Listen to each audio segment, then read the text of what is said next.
Hello everyone, what's up? It's me again, Junkmaster3, and it's time for a new horror review video. And for today's film, I'm going to make a review of is the film called Doll from Hell, not to be confused with Black Devil Doll from Hell, which is a completely different film. But this is the Japanese film from the mid '90s. I think it's from '96, and it's directed by Shinobu Murata.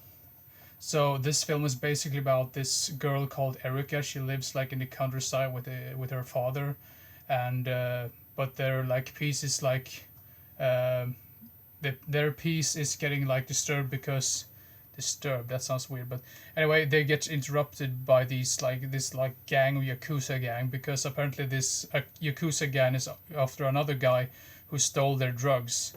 So this they're pretty much after this guy, and they eventually catch up with him and beat him up. And then they hear something in the bushes, so they assume that this was the lady, like this girl that like saw their this pretty much criminal act when they killed this guy off because of the drugs.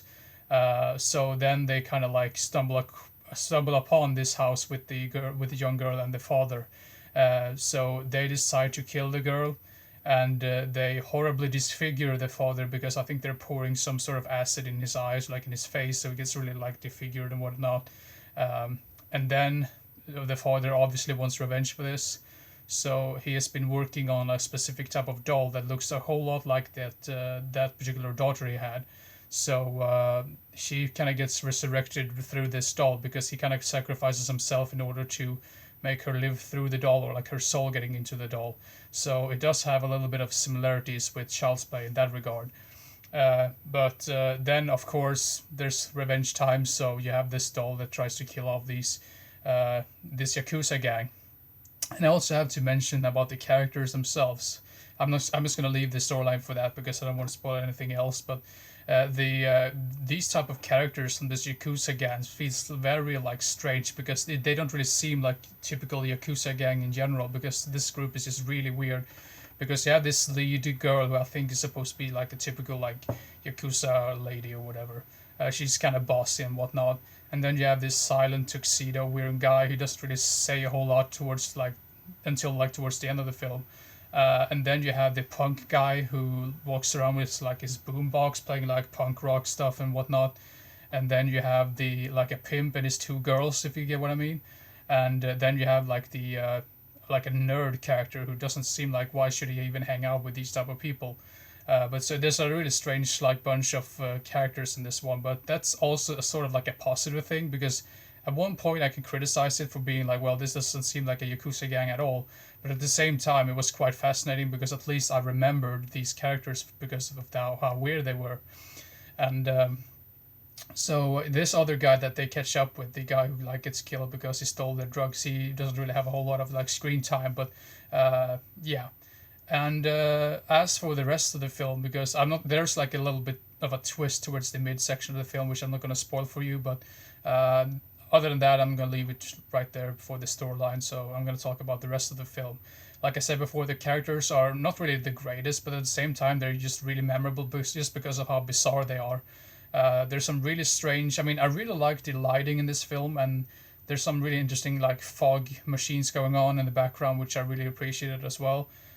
It feels very low budget the way they filmed this, but at the same time, that's also part of the charm, in my personal opinion. As for the one thing that really surprised me was the blood and gore effects. I thought those were really great for this film.